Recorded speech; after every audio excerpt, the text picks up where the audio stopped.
Three officers in dress uniform are standing in a hallway that smells like mildew and burnt coffee. Third floor, Delmar Street. A building the city has been meaning to condemn for a decade. They are not lost. They knock twice, firm, official, and across the hall a door cracks open 3 inches because in a building like this, nobody minds their own business.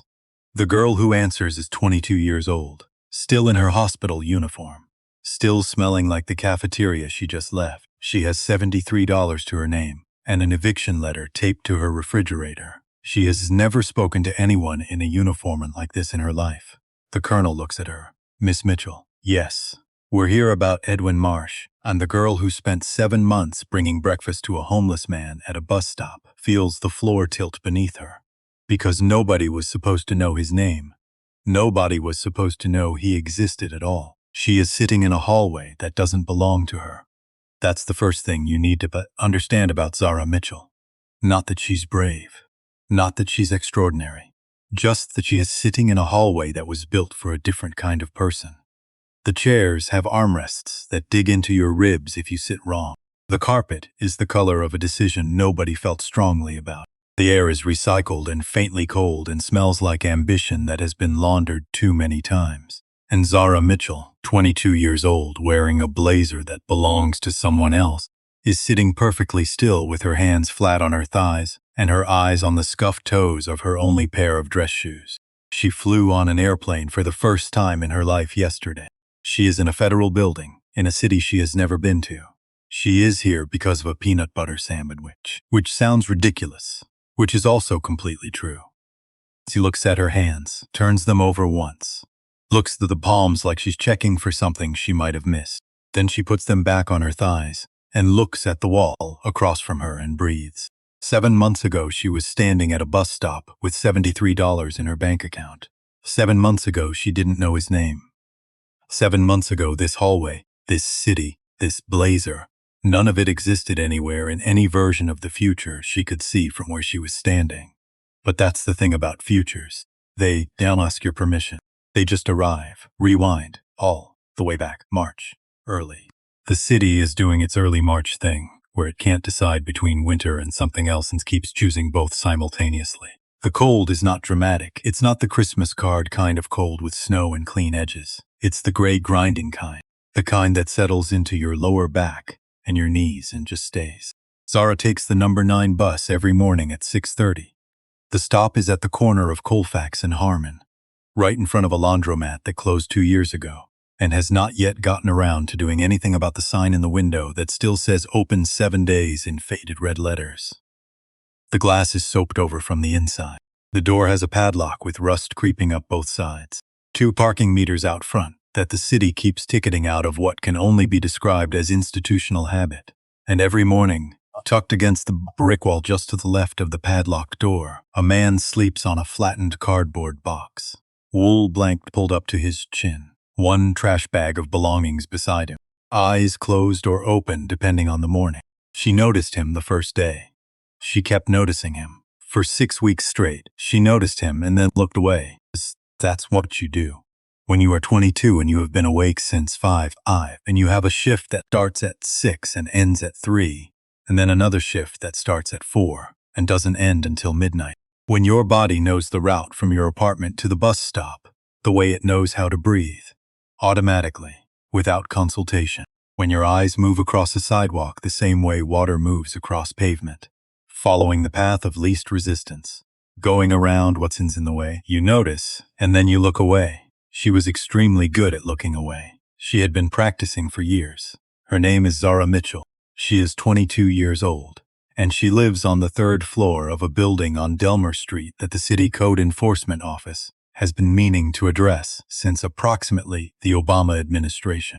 Studio apartment, 300 square feet, a hot plate where a stove should be. A shower that requires a very specific negotiation. You turn the handle, nothing happens. You hit the pipe behind the wall with the heel of your hand exactly twice. And then either hot water comes out or it doesn't, and you try again. A window in the kitchen that doesn't close all the way, no matter how many times she's tried. So from November through April, she keeps a folded dish towel wedged into the gap and pretends this is a solution. The rent is $640 a month. She is usually 2 weeks behind. Her landlord is a man named Oren Schiff. He is 55 and owns 4 properties in this part of the city, and texts at 11 o'clock at night about late fees with the energy of a man who has never once considered that other people sleep.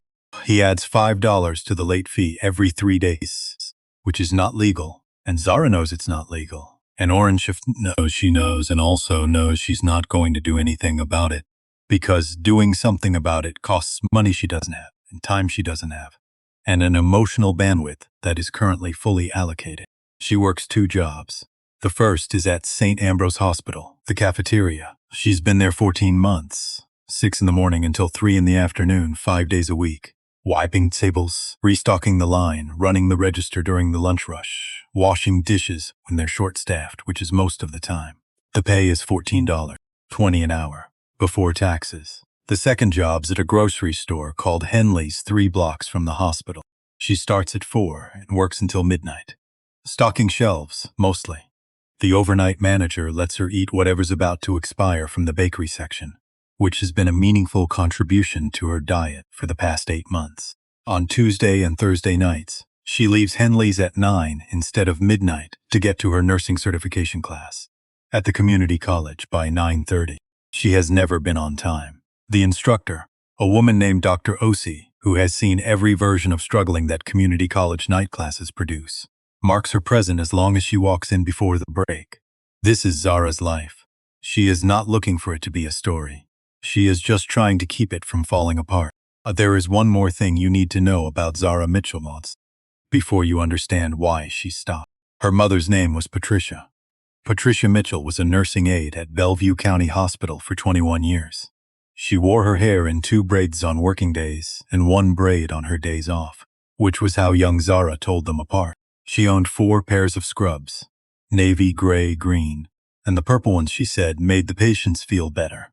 And 1 good dress that she wore to church and to job interviews and to her daughter's school events, and that was it.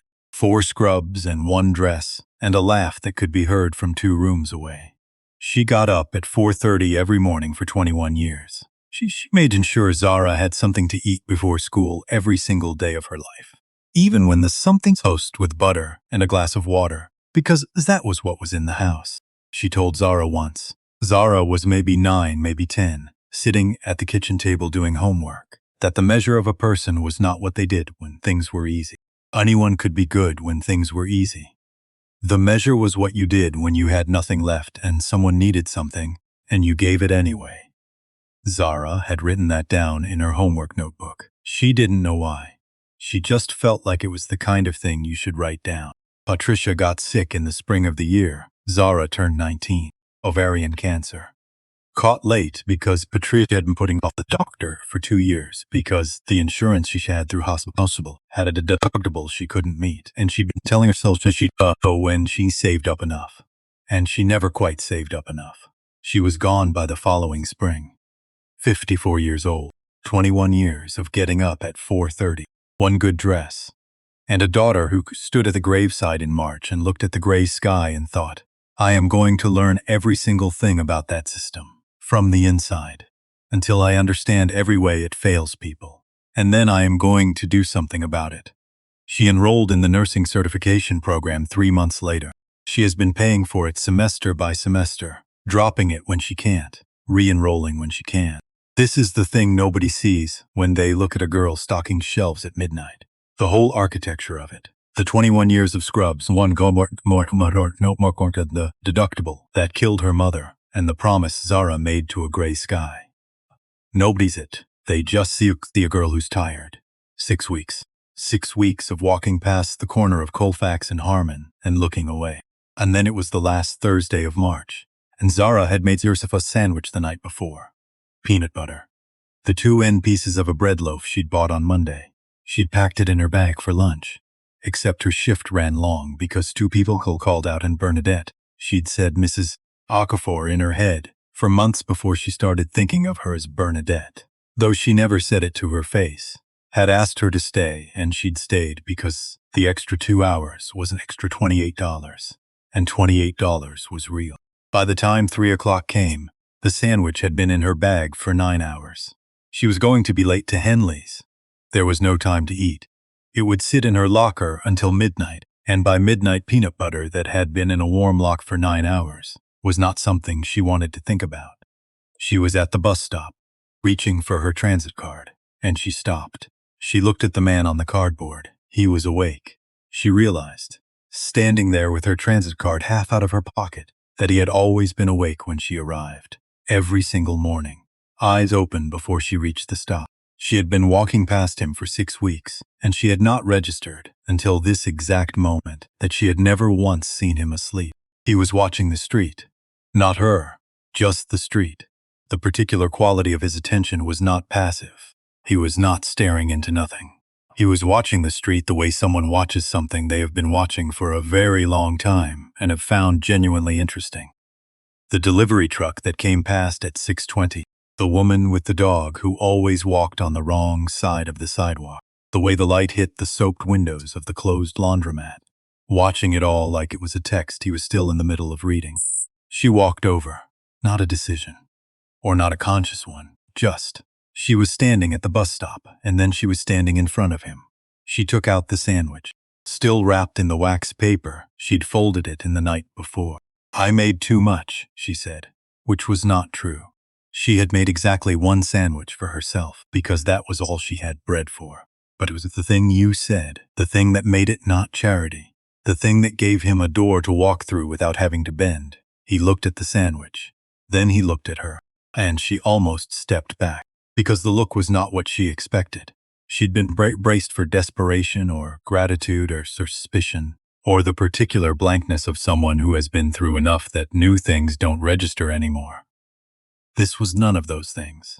He looked at her the way you looked at something you recognized, the way you looked at a word you'd been trying to remember, and suddenly found. "You look like you haven't eaten either," he said. She blinked. His voice was lower than she'd expected, unhurried, like a man who had decided a long time ago not to waste words on things that didn't need them. "I'll eat later," she said. That means no. A beat.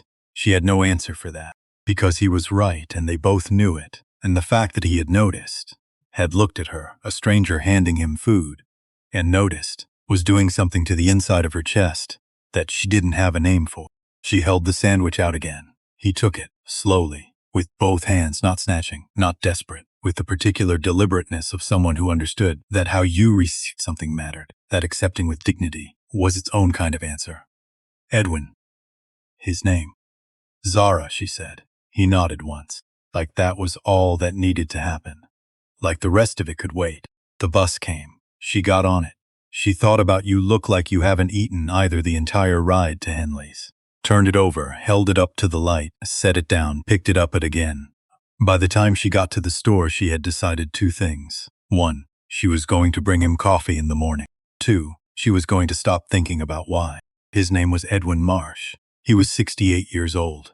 He had eyes the color of the sky in January. Not bright blue, not gray, but that specific shade between them that only happens in winter, when the light is flat and clean and everything looks like it's been stripped of its extras, and what's left is just the essential thing.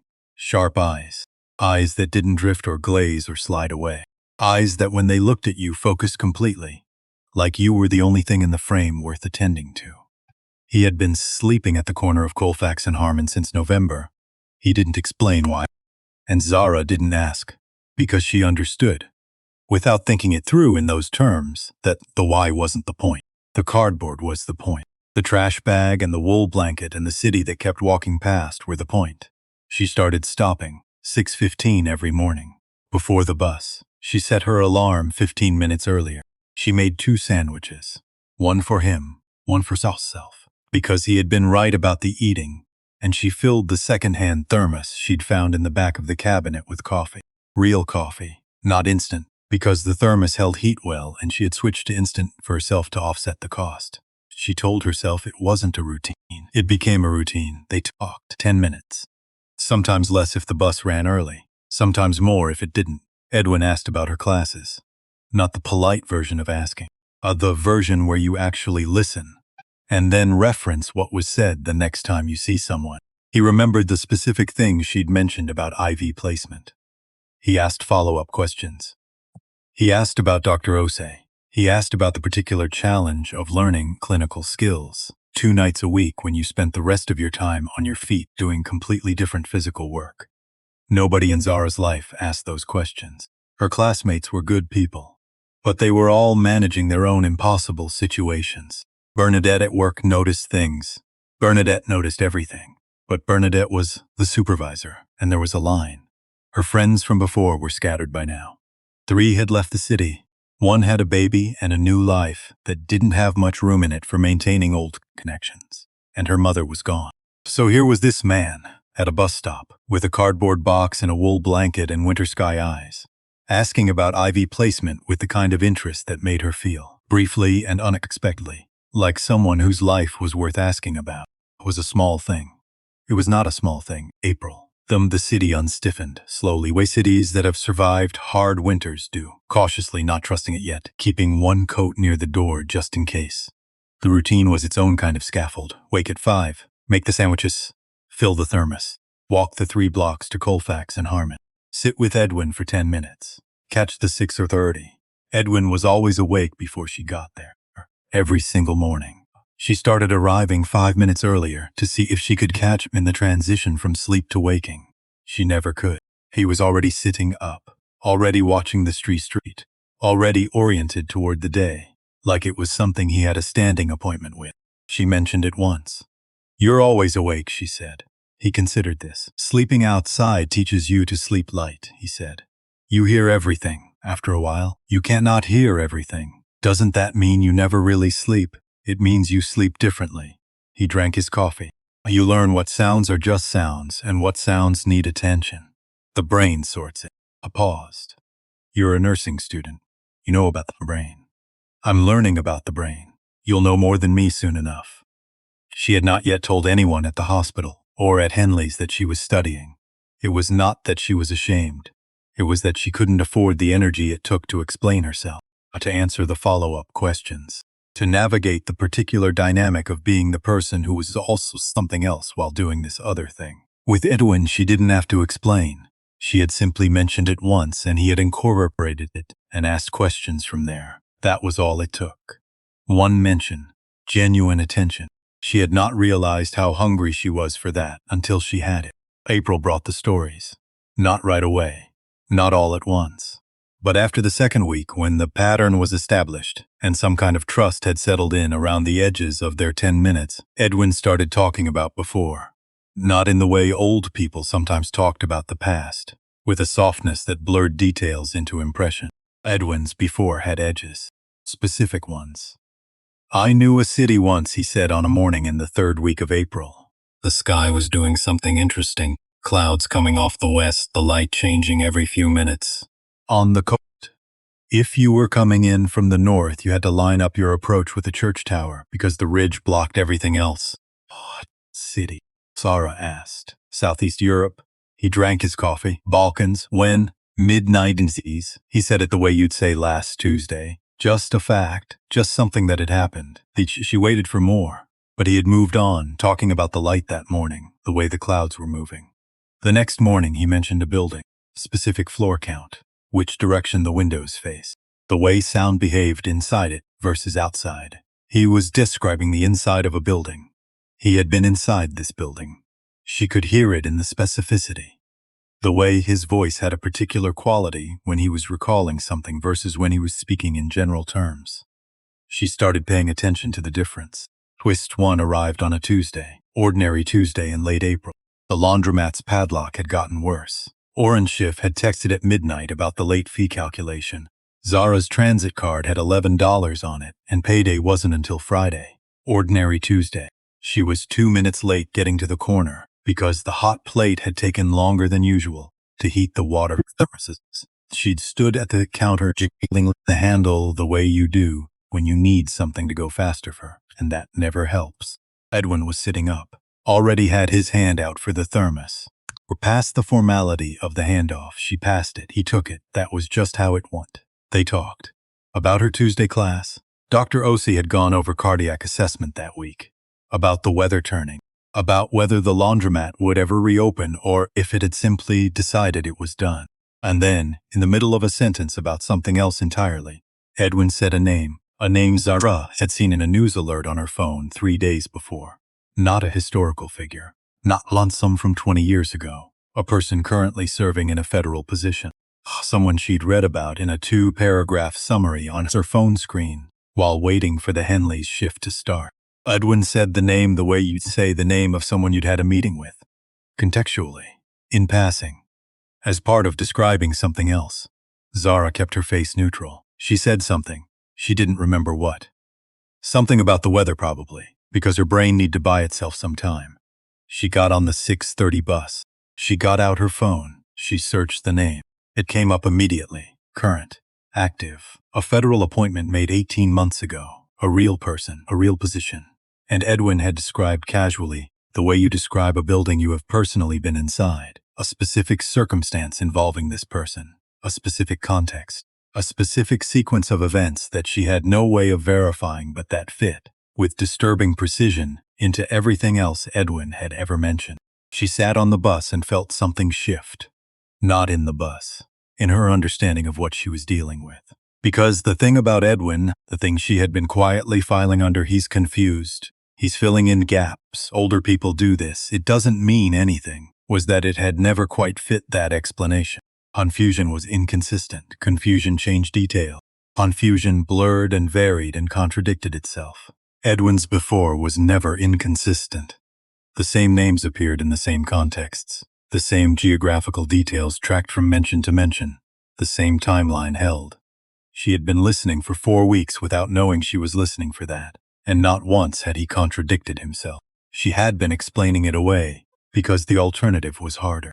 The alternative was that the man sleeping at the corner of Colfax and Harmon on a piece of flattened cardboard, drinking the coffee she brought him, asking about her nursing classes with genuine interest, had at some point in his life existed in rooms that did not appear on any public record. She sat with that for 3 stops. Then she put her phone in her pocket and decided to keep bringing the coffee. The kitchen. Late May. A Tuesday night, or maybe Wednesday by then. The hours blurred to midnight, fluorescent light that buzzed when it was about to go out, which it had been about to do for 3 weeks. A hot plate on the counter. The cast iron skillet that had been Patricia Mitchell's. The one thing Zara had kept when she moved that wasn't strictly necessary. Sitting on the back burner because she used it every day. And putting it away seemed like giving up something. The window with the dish towel. The gap that breathed cold air against her ankles when she stood at the counter. She was standing at the counter. Open refrigerator in front of her. She did this sometimes. Stood in front of the open refrigerator. Not because she was deciding what to eat, but because the cool air on her face was the closest thing to a pause button her life had. Inside the refrigerator. 2 eggs. Butter with a date on it that she was choosing, deliberately and specifically, not to look at. Half a jug of water because the tap had been tasting like something metallic for a week and she didn't know if that was the pipes or something else and she couldn't afford to find out either way. That was it. Her phone was on the counter behind her, face down. She'd put it face down because of the text from Orange Schiff. She knew what it said. She didn't need to look at it. She'd read it twice already. Late be applied. Current balance, $487. Required by end of week or I begin the process. She had $73. The electric company had sent a paper notice, not a text. A paper notice in her mailbox, which meant they were serious. Service will be disconnected in 5 days without payment of $134. Her transit card had $11 on it, and payday was Friday. She was doing the math. She had been doing the math for a long time. She was faster at this particular math than she had ever been at any other kind. She could run it in her head in under a minute. 73 minus $134 electric. Negative 70 minus $487 rent balance, deeply negative $73 minus bus fare for 6 days. $11 left on the card, so actual cash needed was about $30. 43 left. $43 for food for however long it took for the money situation to get less impossible. She looked at the counter. Bread, peanut butter. She'd bought them on Sunday. Half a loaf left. Almost full jar. Enough for 10 days. Her own 10 days of sandwiches. Enough to keep herself fed while she figured out the electric bill and the rent and Orange Schiff's midnight texts. If she stopped, if she kept the sandwiches for herself, the math worked, barely, provisionally, with the kind of working that required everything to go right simultaneously. But it worked. She thought about Edwin at the corner. She thought about what it would look like to walk past. She had done that for 6 weeks. She knew exactly what it looked like. The particular quality of the not looking. The way the body learned to angle itself slightly away. The performance of not seeing. She closed the refrigerator, stood in the dark kitchen. The buzzing light, the cold air from the dish towel window. Her mother's cast iron skillet on the back burner. She thought about what Patricia had said. People who have nothing are the ones who give everything. She'd said it simply, not like a lesson, not like something worth writing down, just as an observation. The way you'd said the sky was getting dark or the coffee was ready. Zara had written it down anyway. She stood in the kitchen for a long time. She was not going to cry. She had a rule about that. Not in the kitchen. Not at midnight. Not when the math didn't work. Because if she started, she didn't know when she'd stop, and she had a shift at 6. She went to bed. At 5 the next morning, she made 2 sandwiches. She had been thinking about Bernadette Okafor wrong. For the first 3 months, she'd thought of Bernadette the way you thought of a supervisor, the person whose approval shaped your day, whose moods set the temperature of the room, who existed in your life primarily in her professional capacity. Bernadette Okafor was 62 years old and had been running the St. Ambrose cafeteria kitchen for 28 years. She was Nigerian American. Her parents had come to the United States when she was 4 and had settled in this city because her father's brother was here, and that was how you chose a city when you were starting over. She kept her hair natural and wore it pinned back during shifts. She had 3 children and 7 grandchildren, and she spoke about all of them with the same matter-of-fact affection she applied to everything. Not gushing, not performing, just stating the fact of her love, the way you'd state the fact of the weather. She noticed things. This was not incidental to who she was. It was fundamental. She noticed when the delivery was short. She noticed when the walk-in temperature was 2 degrees off. She noticed when the line was going to back up before it backed up. And she noticed Zara. Specifically, she noticed that Zara ate at irregular intervals and not enough at those intervals, and had been doing this for as long as Bernadette had been watching, which was since Zara's 2nd week. Bernadette waited. She watched for 3 more days to be certain. Then, on a slow Monday in early April, she put a container of leftover pasta from the lunch special on the small table in the corner of the back kitchen. She set it down without announcement, without looking at Zara, and she walked back to the line. 20 minutes later, the container was empty. The next day, there was a container of soup. The day after that, half a pan of the cornbread they'd made for the staff lunch. Bernadette never mentioned it, never drew attention to it. Never did anything that would require Zara to acknowledge it or respond to it or feel anything complicated about it. She just left things, every day, different things, always enough. It took Zara 3 weeks to understand what was happening, and even then she didn't know what to do with it. So she just let it be what it was, which was someone noticing she was there. On a Friday afternoon in late April, the cafeteria quiet, the lunch rush done. The afternoon light coming through the high windows at an angle that made the whole room look briefly like somewhere else. Zara was wiping down tables. Bernadette was at the prep counter, doing something with the stock pots. Her back to the room, she said. My mother came to this country with nothing. Not to anyone in particular, not pointedly. Just said it, like she'd been thinking it and it had come out. Zara slowed the wiping. She knew one woman in the whole city. One woman, and that woman had a neighbor. Bernadette was still doing something with the stock pots. Every Sunday for 2 years. This neighbor left something at their door. Bread or fruit, or sometimes just a jar of something she'd put up from her garden. Never knocked, just left it on the step. Zara had stopped buying altogether. My mother used to say that's how she knew she belonged somewhere. Bernadette set down whatever was in her hands. Not because someone gave her papers. Not because someone told her she was welcome. She turned around, but she looked at the stockpots rather than at Zara. Because someone noticed she was there and kept noticing. She picked up her things again, went back to work. Zara stood with the cloth in her hand. She thought about that for a long time. She would still be thinking about it months later. She didn't know yet what it was rehearsing her for. The morning of the notice, mid-April. The light coming in flat and the wind off the north end of the block, the kind that found the gaps in your jacket. Zara arrived at 6:14. Edwin was sitting against the wall, thermos in hand from last time because she'd told him to keep it. They'd fallen into an easy back and forth. She brought the full thermos in the morning. He'd have it waiting for the handoff. She was pulling the sandwiches out of her bag when she heard it. Footsteps from the south end of Harmon. Efficient, purposeful. The sound of someone who had a schedule and was keeping to it. A city worker came around the corner. Orange vest, clipboard in one hand, staple gun in the other. I had the look of someone who had been doing the same route for long enough that he'd stopped seeing it. Came past the bus stop. Walked past Edwin without any change in his expression. Not hostility, not anything. Just nothing. Edwin was not a factor in his route calculations. The man stopped at the wall directly behind where Edwin was sitting, pressed a laminated paper flat against the brick. 4 staples. Fast, practiced, no overnight camping. City Ordinance 14C. Violator subcitation and/or removal. Turned around and walked back the way he came. The whole operation took 23 seconds. He did not look at Edwin once. Not before. Not during. Not after. Zara stood at the bus stop, watched it happen, and felt something tighten in her chest.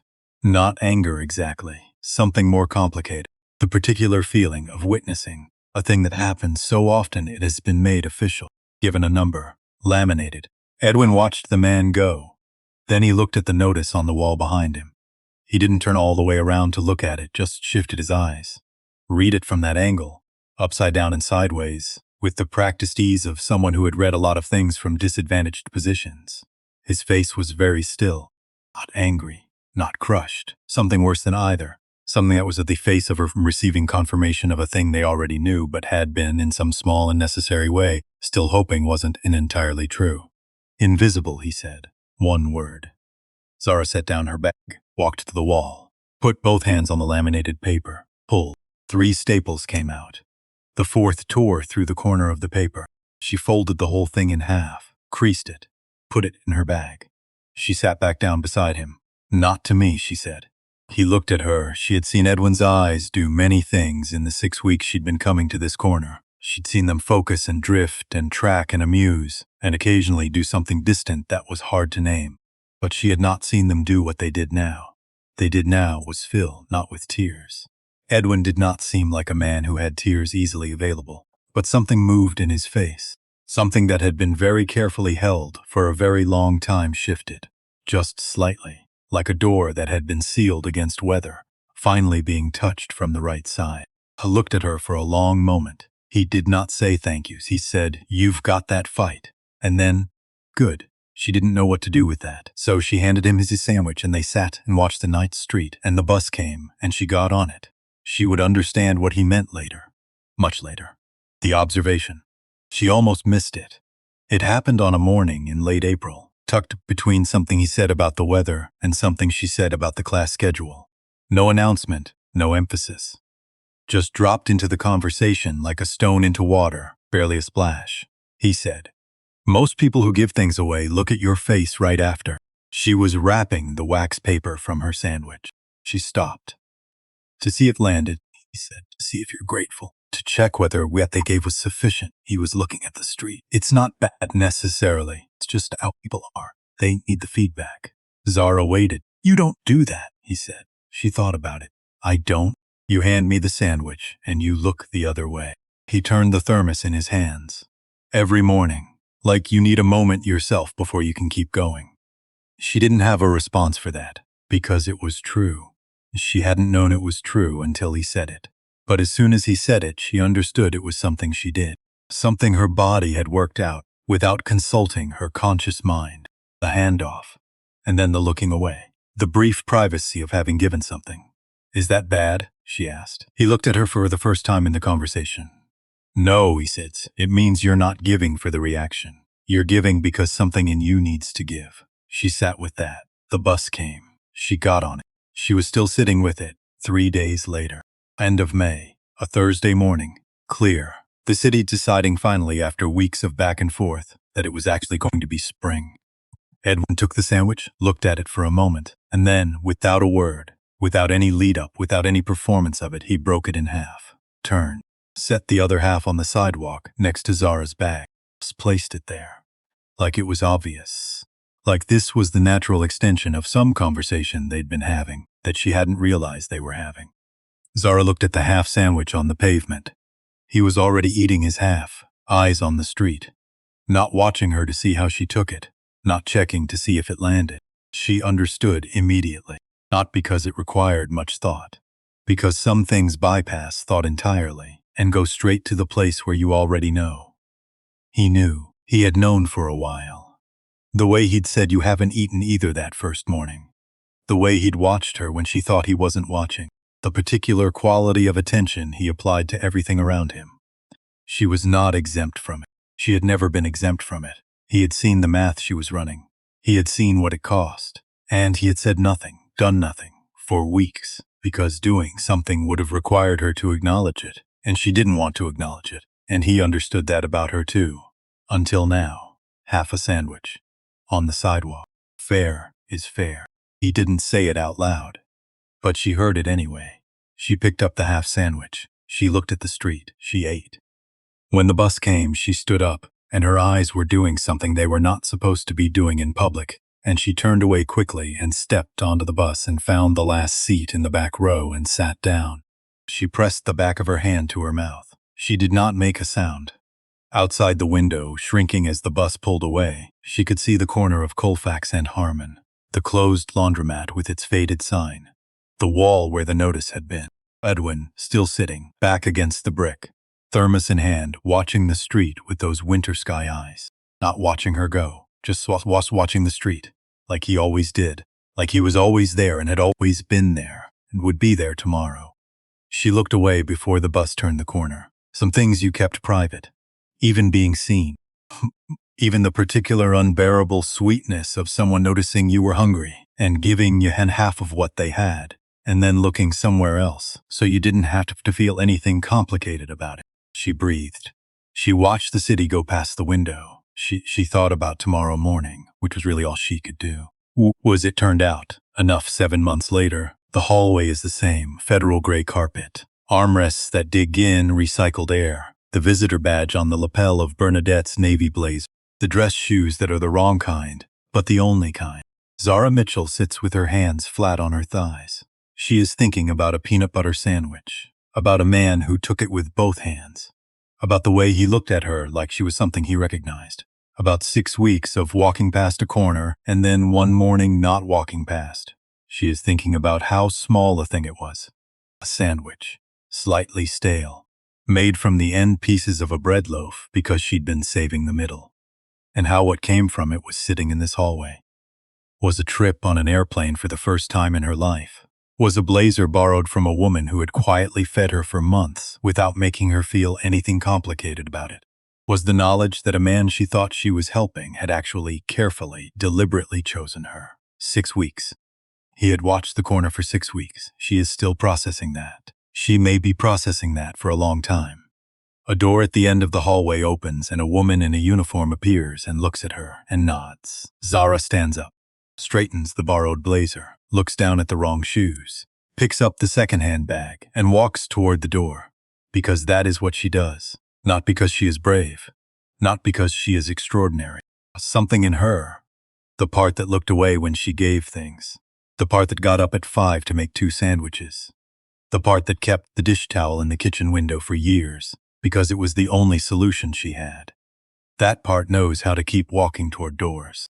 Even when they are the wrong size for her, even when the hallway doesn't belong to her, even when the blazer belongs to someone else and the shoes are wrong, and the math has never in her life worked out the way it was supposed to, she keeps walking. She does not look back.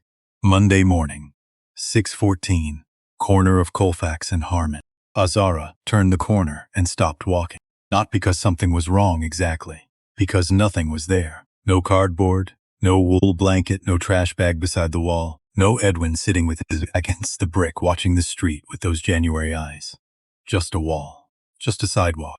Just the closed laundromat with its faded open 7 days sign and its padlocked door and 2 parking meters. The city kept ticketing out of pure institutional momentum.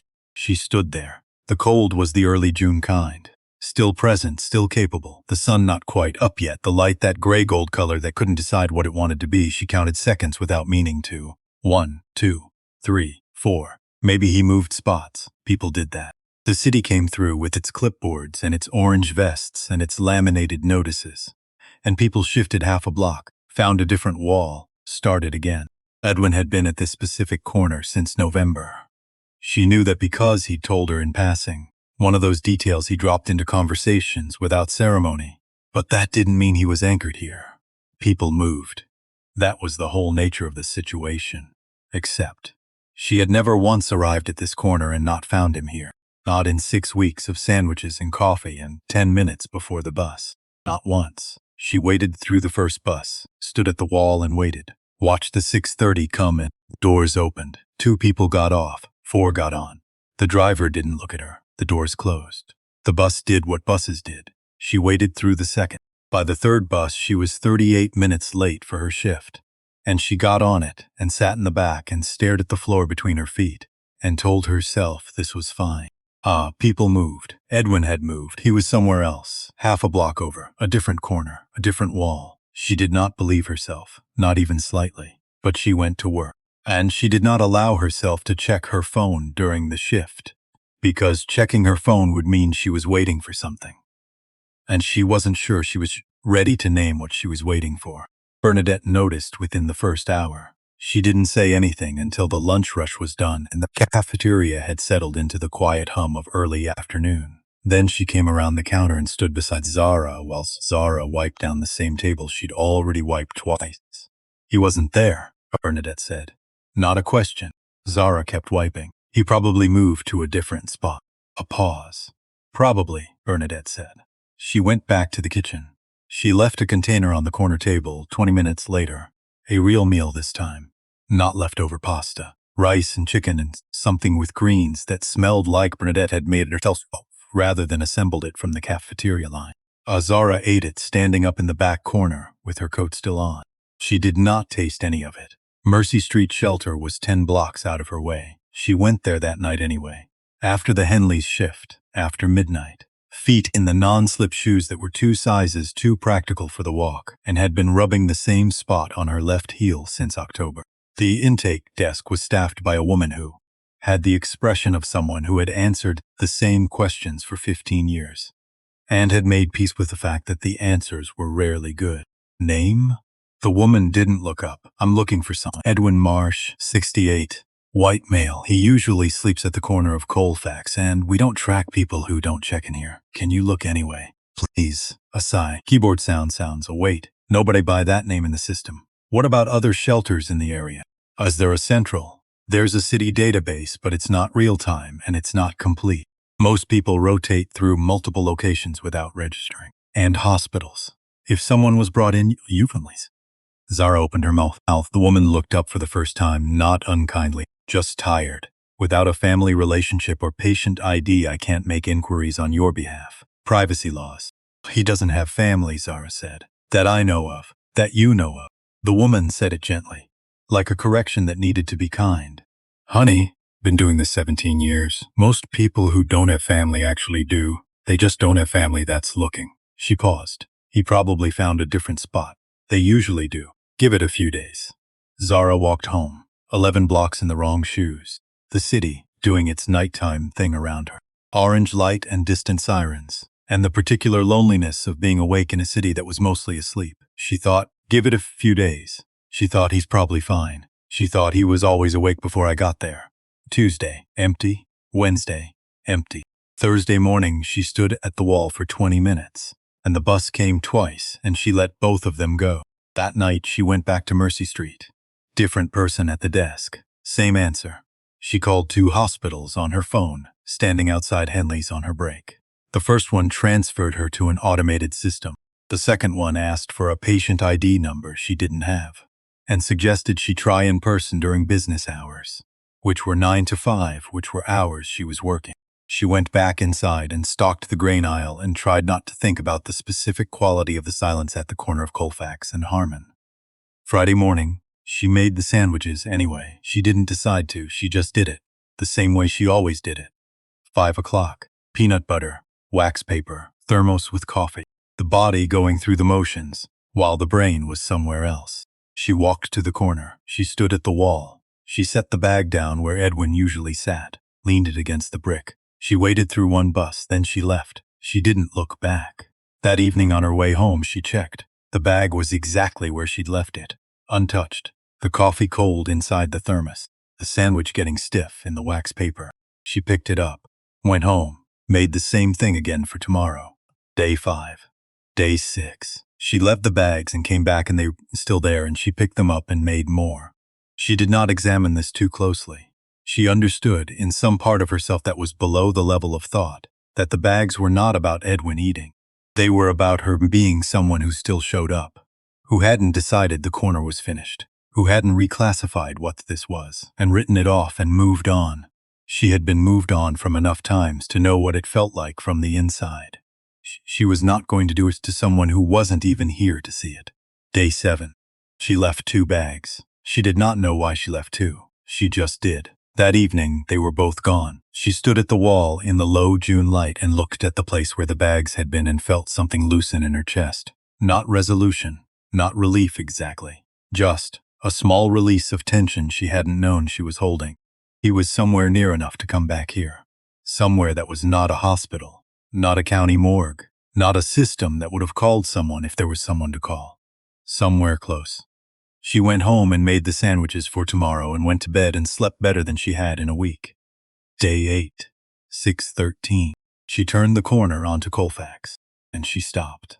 Edwin Marsh was sitting at the wall exactly where he always sat, back against the brick, extended trash bag beside him, different jacket, a brown canvas one too big in the shoulders that she hadn't seen before, both of his usual shirts underneath it leopard, the wool blanket gone. He was thinner. That was the first things she registered after the shock of seeing him. The face more drawn, the jaw sharper, the way his clothes hung on him subtly different from how they'd hung 2 weeks ago. His eyes were open, watching the street. He saw her. Something crossed his face, too quick to name. Then it settled into its usual stillness. Edwin. Her voice came out careful, controlled. Where were you? Had a spell. A rougher voice, like something had been scraped along the inside of it. I'm all right. You've been gone 8 days. I know. I checked all shelters. I called hospitals. She stopped herself, took a breath. I left food every morning. A pause. I know, he said again, quieter this time. She looked at him, at the too big jacket, at the way he was sitting. More careful than usual, more deliberate, like he was managing something he didn't want to manage visibly. I don't look all right. I'm upright. That counts for something. He tried to smile. It started and then stopped, like a sentence that ran out of words halfway through, and then she saw his hand. He reached for the bag she was holding, and his right hand came up, and she saw it before he could rearrange the angle. The back of his hand. A scar, recent, pink at the edges, clean and straight and deliberate. Not a scrape, not a cut from a fall, not anything accidental, a surgical line. She was a nursing student. She knew what surgical incisions looked like. She knew the difference between a wound and a procedure. Someone had operated on the back of Edwin Marsh's hand. She looked at it. He saw her looking. He took the bag with his left hand, pulled his right sleeve down. What happened to your hand? She said, old wound. Not meeting her eyes, flared up. Edwin, I'm fine, Zara. The way he said her name. 2 syllables. Like a period at the end of a sentence. Like a door being closed, not unkindly, but firmly. She stopped pushing. She sat down beside him. He opened the bag, took out the sandwich, half of it in silence, set the other half aside. The bus came and went. Neither of them moved. The street did its morning thing around them. The delivery truck at 6:20. The woman with the dog on the wrong side of the sidewalk. The light shifting on the soaped laundromat windows. Everything the same. Everything not the same at all. Twist 3 arrived quietly. The way Edwin did everything that mattered. Not announced, not prepared for. Was just placed in her hands while she was still trying to make sense of everything else. At the end of their 10 minutes, Edwin reached into the inner pocket of the brown canvas jacket. His left hand, slowly, he pulled out an envelope. White, slightly worn at the corners. The kind of wear that came from being carried for a while. Not crumpled, just present in a pocket for longer than a week. The front had an address written in handwriting she recognized now. Edwin's. Careful. The handwriting of someone who knew their hands were not always steady, and was compensating for it on purpose.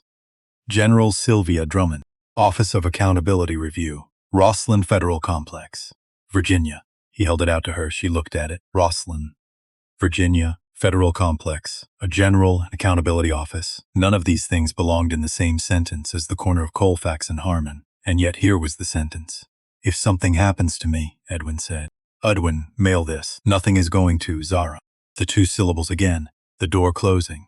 Promise me. She looked at him. At the stillness of his face, the particular stillness that was not blankness. Edwin was never blank, but rather the result of a great deal being held very carefully in place. She took the envelope. It was heavier than it looked. I promise, she said. He nodded once. Like that settled something. Like the weight of carrying this particular thing had just shifted from one set of hands to another, and his shoulders, barely perceptibly, came down half an inch. She wanted to ask what was inside. She wanted to ask where he'd been for 8 days. She wanted to ask about the scar, and the jacket, and whether the person who had done the surgery was now also responsible for what happened during those 8 days. The 6:45 bus came. She was already late. She got on. The envelope was in her bag. She did not open it. A promise was a promise. She carried it for 3 weeks. It moved to the bottom of her work bag, underneath the thermos and the transit card, and the granola bars she bought from the Henley's markdown shelf, and the notebook she used for nursing class. She felt it there, not literally, but the way you feel a thing you're responsible for, a low constant awareness, the specific weight of something that belonged to someone else. She did not open it. Early July. Summer arrived in the city the way it always did. Not gradually, but all at once, like a decision that had been made somewhere else and implemented overnight. How the air went from almost warm to actually hot between one Monday and the next. Zara arrived at the corner at 6:13. Edwin was standing. That was wrong. He always sat. She had never once arrived and found him standing. Such a fundamental part of the routine. Him sitting, her sitting beside him. The two of them at the same level. That seeing him upright against the wall was a displacement, like finding furniture moved in a room you'd had memorized. You're standing, she said. Seemed like a good morning for it. But his voice was doing something, a flatness that was different from his usual economy. More careful, more managed. She poured coffee from the thermos, held it out. His right hand came up and shook. Not the small morning tremor she'd noticed sometimes before. Not cold or stiffness or age. This was different in kind. It started in his fingers and moved up through the wrist and didn't stop. The whole hand vibrating with something that had nothing to do with temperature. The thermos hit the pavement. Coffee across the concrete. Steam rising in the warm air.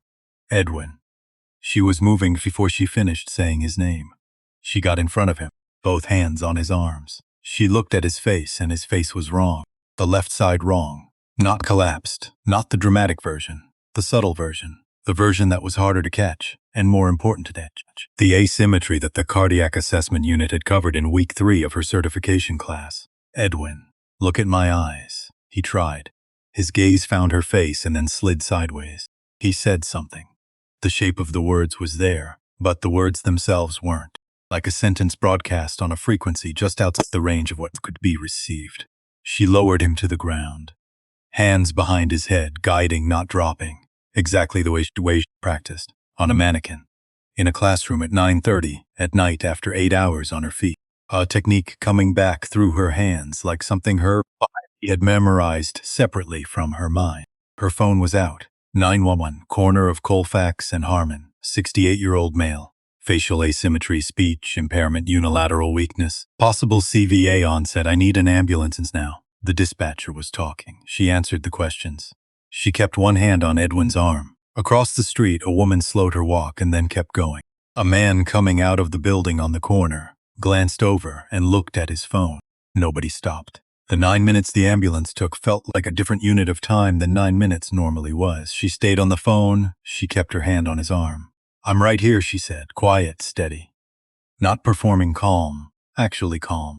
The way she would need to be calm in every difficult moment she would face in every clinical setting she would ever work in for the rest of her life. This was the moment. This specific moment was the reason she had been studying.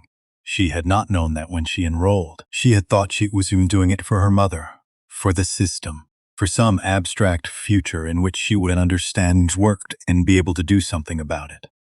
But it was also for this, for Edwin Marsh, at the corner of Colfax and Harmon, at 6:13 in the morning, when his hand started shaking. She stayed on the phone.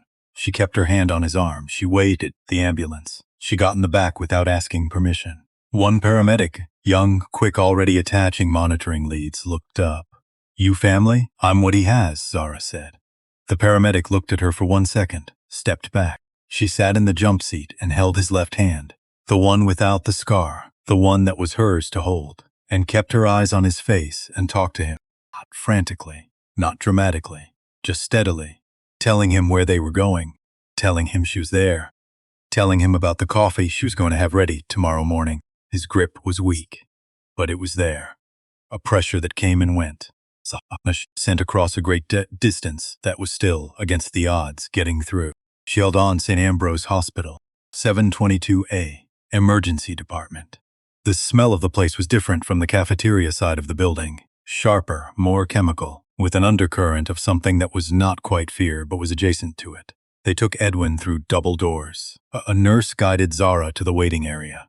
Green chairs, fluorescent lights, a TV on mute cycling through morning news. A man across the room with his arm in a dish towel. An older woman with her eyes closed.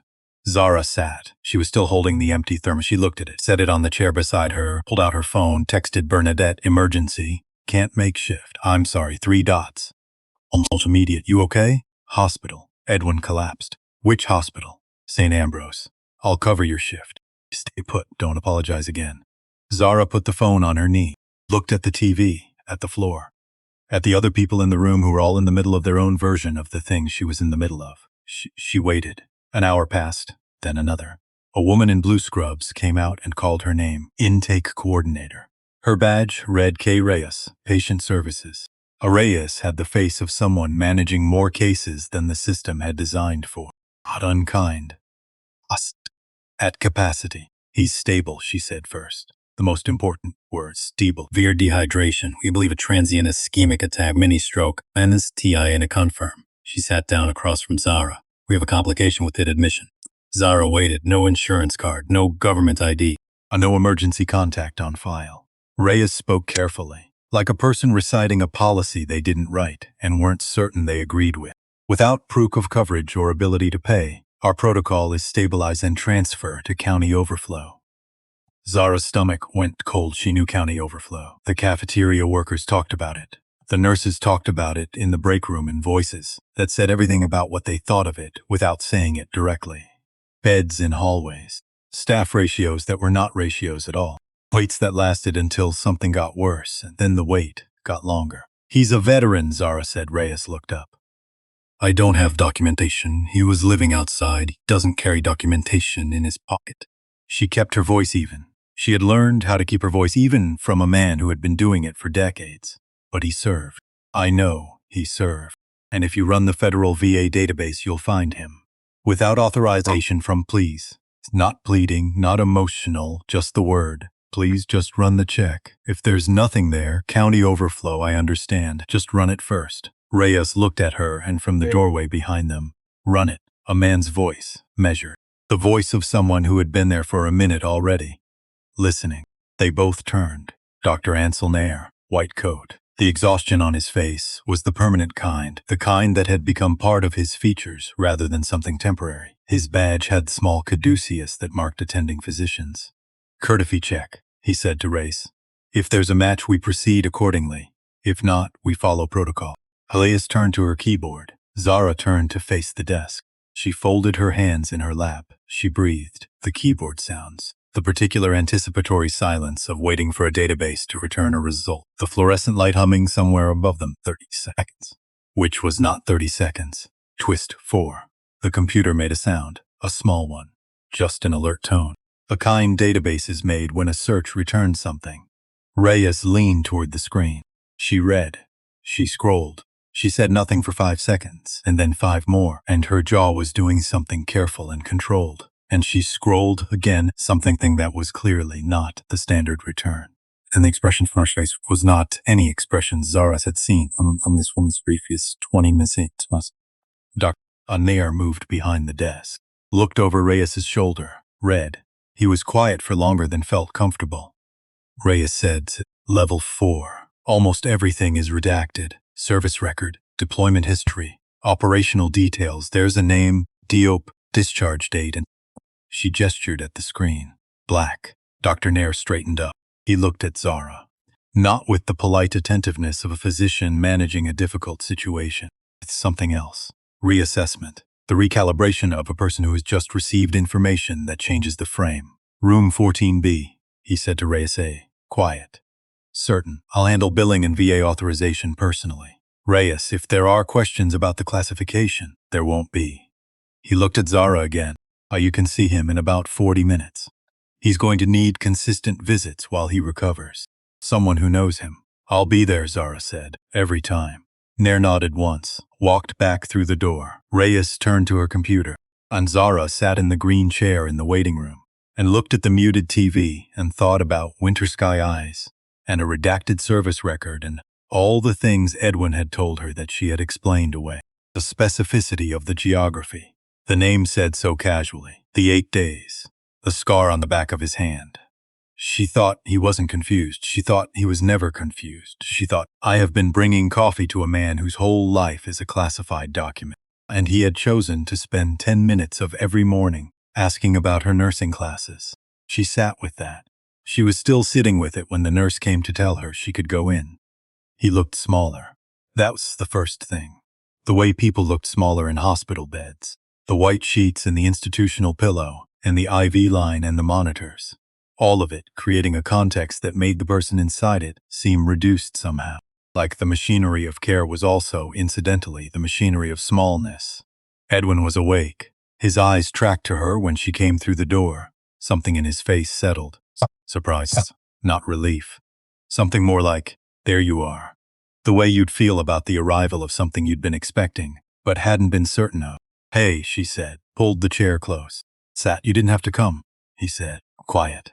Rough. I know. He reached for her hand, the left one. His grip was weaker than she expected and stronger than she feared. Present. There. A fact. They stayed like that for a while. The monitors beeped their soft, repetitive reassurance. The IV drip. Outside in the hallway, the hospital moved through its morning. She did not ask him about the service record. Did not ask about the redactions. Did not say I know now, or I was right, or you weren't confused. Because those things were true, but they weren't the point. The point was the grip on her hand. The point was that she was there. 3 weeks. Edwin was transferred to Millbrook VA Care in the second week of July. A facility across town. 2 buses and a 15-minute walk from Zara's apartment. Clean rooms. Staff who moved with the particular purpose of people who had chosen this work rather than landed in it. A window with actual light. He had his own bed. He had meals that appeared without negotiation. He had blankets. He looked better by the end of the first week. Not himself yet. A version of himself that existed before November still felt like a long way away. But better was real. Better was something you could point to. Zara went twice a week. 3 times when her schedule bent enough to allow it. She brought things from the cafeteria. Cookies that Bernadette wrapped in cloth napkins. Fruit from the Henley's markdown shelf. Once a small paperback book she'd found at the library sale for 50 cents. Edwin had mentioned once offhandedly that he'd liked mysteries. He was still Edwin. The questions about her classes. The attention that felt like the whole of him was engaged rather than just the surface. The particular stillness that was not absence but presence taken very seriously. But something was different. An awareness she couldn't quite name. Like he was measuring something. Like he was deciding something. Like the hospital and the VA care and the fact of being found and cared for had clarified something that had been unclear before. Mid-August. A Tuesday afternoon, visiting hours. The facility quiet in the way it was always quiet in the afternoons. The particular piece of a place where people were being cared for and didn't need to manage themselves for a few hours. She came in and he was sitting up in bed with a notebook open on his lap. Small, pocket-sized, dark brown leather cover, worn at the corners with the specific wear of something carried for years rather than left on a shelf. He was writing slowly, 1 letter at a time. The concentration of a man compensating for hands that weren't perfectly cooperative. What's that? She asked, setting down the bag. Bernadette's cookies wrapped in a white cloth napkin. He looked up. Memory's going, he said, simply. The way he said everything that mattered, without drama, without asking for a reaction. Not fast. Some days more than others. But I can feel it going. Like trying to hold water in your hands. He looked at the notebook, so I wrote down the things that are true. He closed it out, held it out. She looked at it, did not immediately take it. Edwin, please. She took it, heavy. denser than a small notebook had any right to be. She opened to the first page. Names, dates, sequences of numbers, coordinates maybe, or case numbers, or something else entirely that she didn't have the context to decode. Entries that were careful and neat in the early pages, and became more compressed, more urgent, as the pages progressed. Like someone running out of time and speeding up to compensate. 11 years of something in this notebook. She didn't know what yet. What is all this? She asked. If anyone ever asks, he said, you'll know what's true. She looked at him. He looked back. She put the notebook in her bag, next to the envelope that had been in her bag since June. Two things she was carrying that she didn't yet understand. She was getting used to that. Twist 5. It came on a Wednesday in the last week of August. The afternoon light coming through Edwin's window, at a low angle.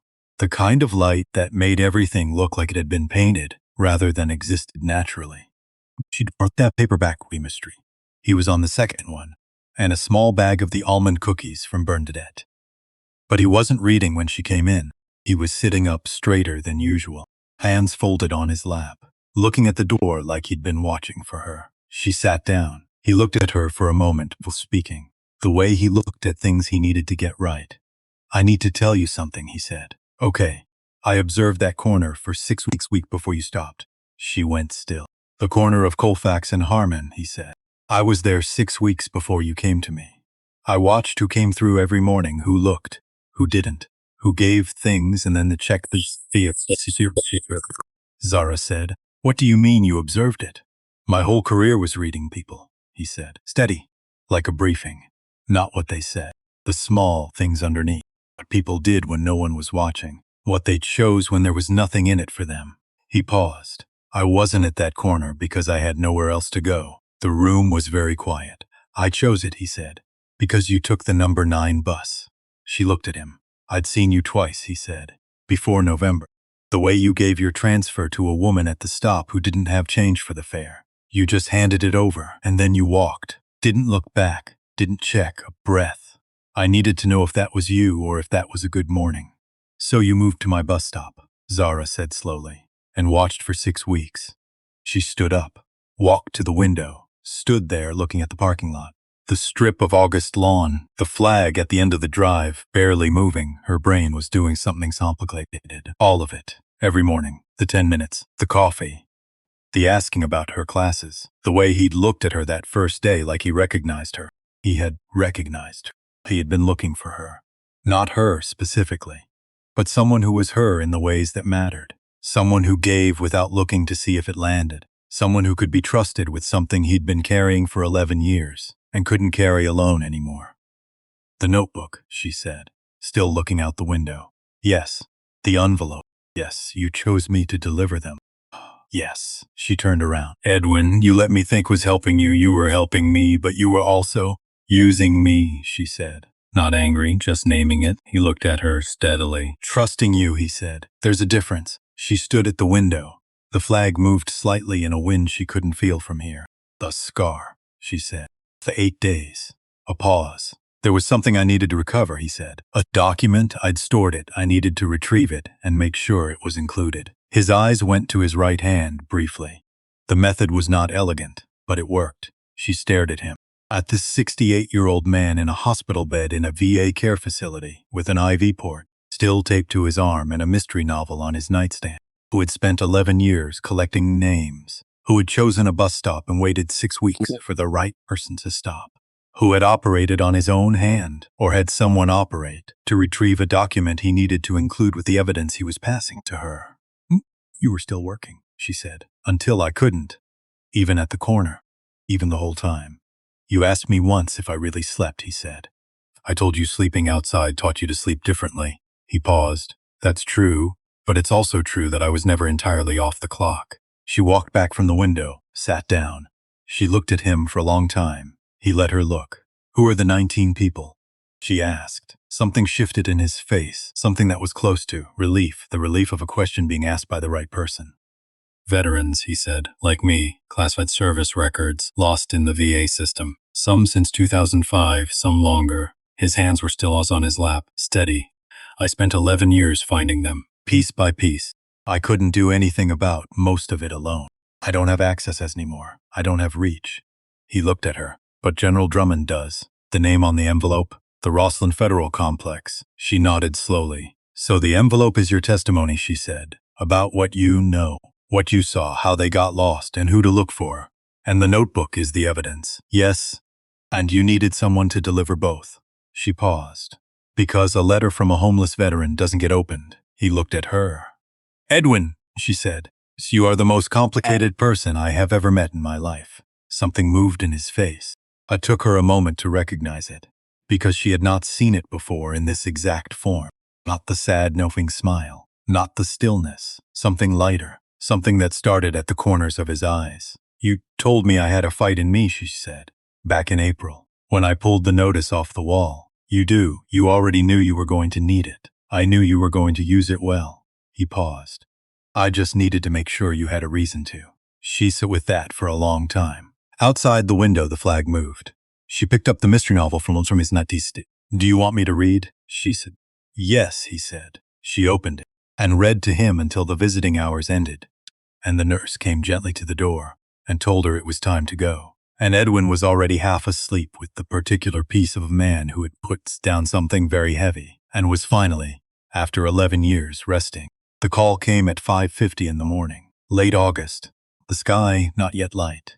The city in that specific moment between night and morning when everything was suspended and the buses hadn't started and the only sounds were distant and indeterminate.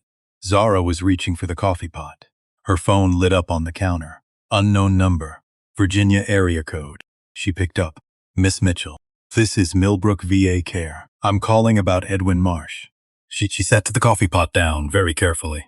On the counter, her hand flat on the handle, he passed peacefully during the night, cardiac failure.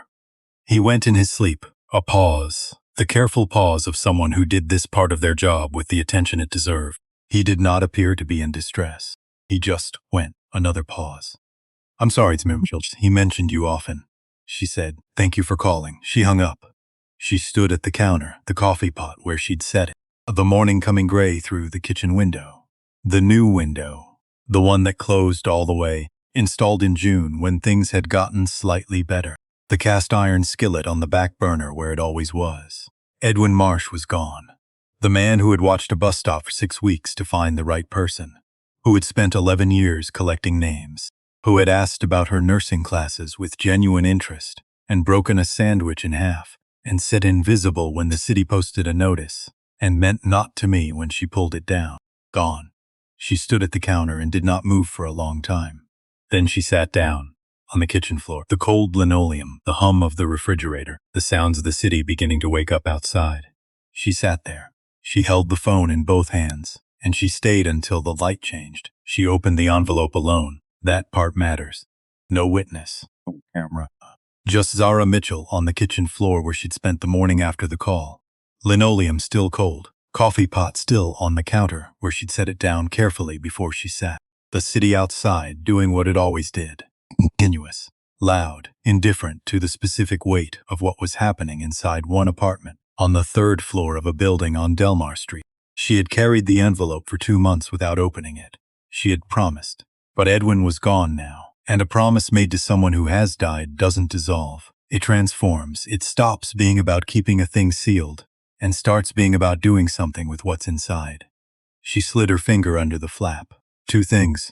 A letter, handwritten. 3 pages.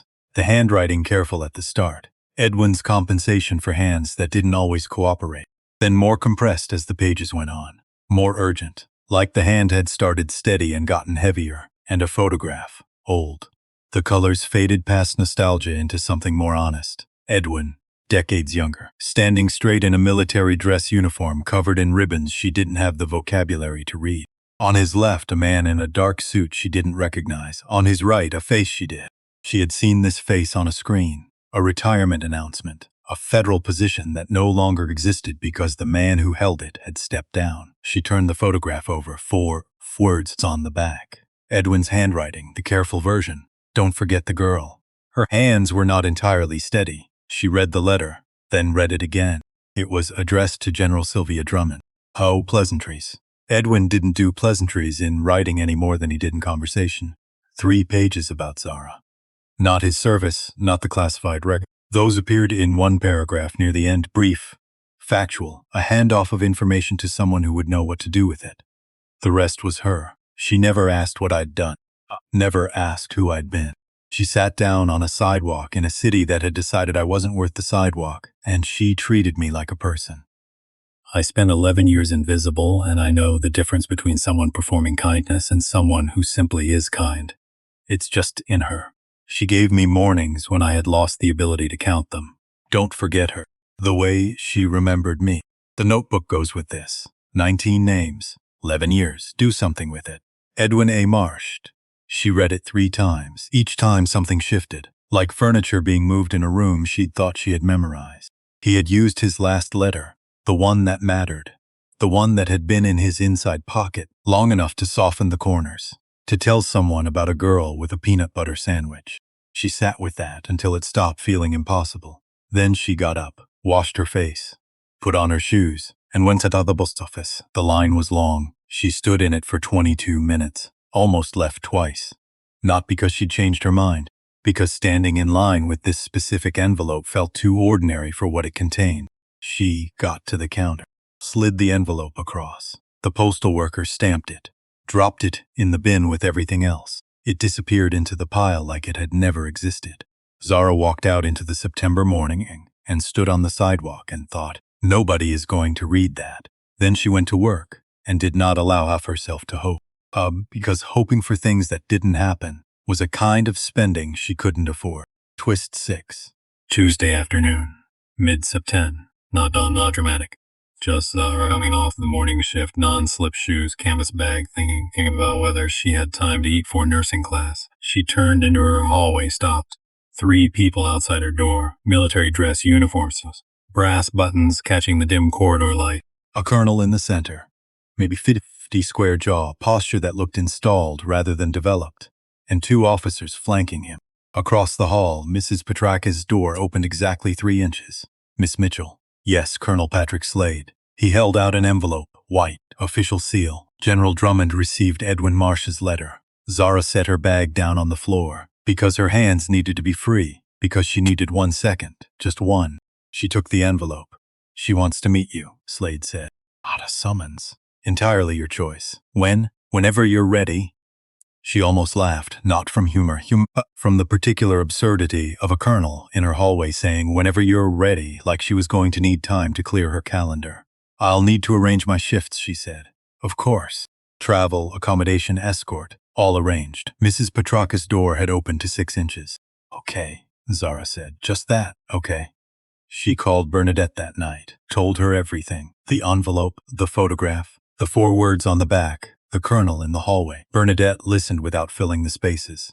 When Zara finished, there was a pause. You'll need something to wear, Bernadette said. That's your response? You have 48 hours and a blazer with a loose button. That is the immediate crisis. Bernadette, I don't have a blazer. 20 years old. Still looks like I bought it yesterday because I only wear it when it matters.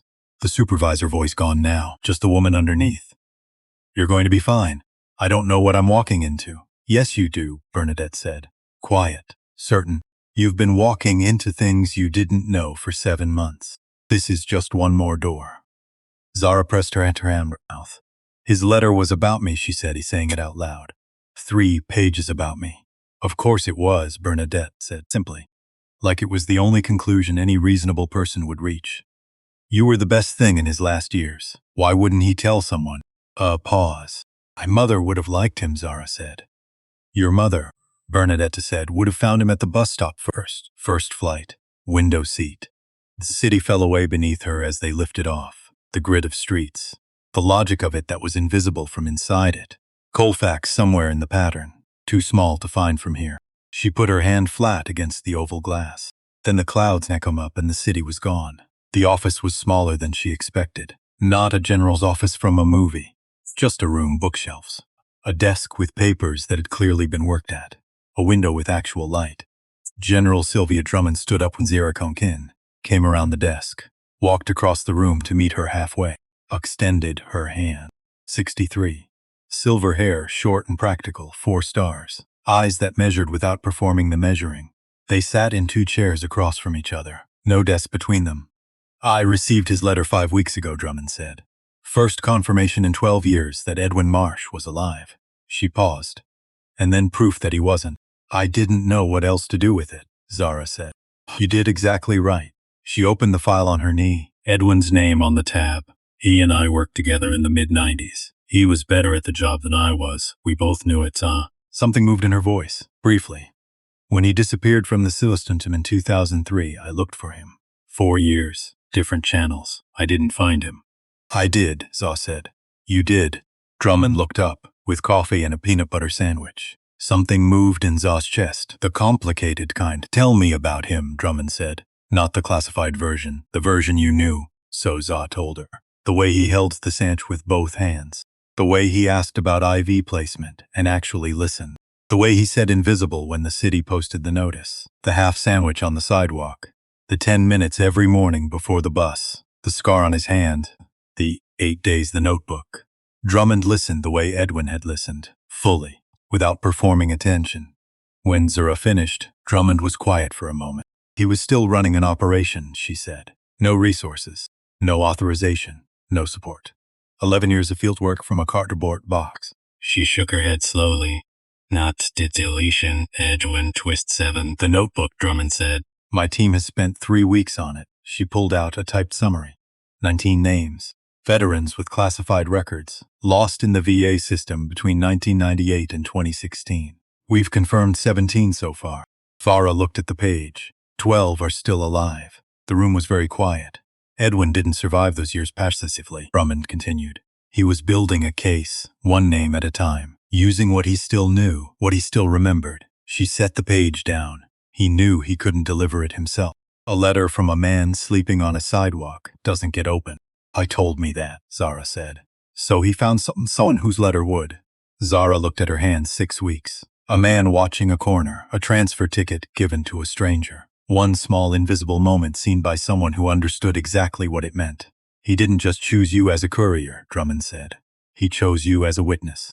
Someone who could say, in plain language, to plain people, what this actually looks like, what it costs. She met Zara's eyes. I need you to testify. I'm nobody, Zara said, not self-pity, just accuracy.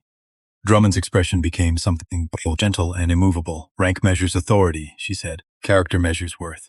A pause. Will you do it? Zara thought about Edwin at the corner, already awake, waiting. Yes, she said. The hearing room was exactly as large as it needed to be to feel like the whole world was watching. Drummond testified first. Precise. Measured. The 9 names, the systemic failure, the VA protocols that couldn't accommodate service records too classified to fit neatly into standard databases. Then Zara, no papers in front of her. Senator Oates. Miss Mitchell, will you tell us how you knew Edwin Marsh? I met him at a bus stop, Zara said. Corner of Colfax and Harmon. He was sleeping there. I started bringing him breakfast. How long? 7 months. Every morning. Why did you start? She thought about the real answer. I had a sandwich I wasn't going to have time to eat, she said. And he was there. And I had walked past him for 6 weeks, and I was tired of being the kind of person who walks past. The room shifted. Barely. But she felt it. At the time I had $73 in my bank account. I was 2 weeks behind on rent. My electric company had given me a 5-day notice. She paused. I'm not telling you this because it makes me special. I'm telling you because if I could do it with all of that, the system that failed Edwin Marsh does not get to call itself a system. Senator Harmon, third from the right, the skeptical one, Miss Mitchell. Anecdotes don't make policy. Edwin Marsh flew classified missions, Zara said. Not loudly, just clearly. He came home and the government lost his file and didn't look for it. She looked at Harmon directly. You hold ceremonies on Veterans Day. You give speeches about sacrifice and the debt we owe. A breath. He just needed someone to see him on a Tuesday. The room went completely silent. Harmon opened his mouth, closed it. Senator Oates, quietly, do you believe this can be fixed? I believe it has to be, Zara said. Because Edwin Marsh spent 11 years on a sidewalk keeping records your offices should have kept. I did more accountability work from a cardboard box than the system did in 2 decades.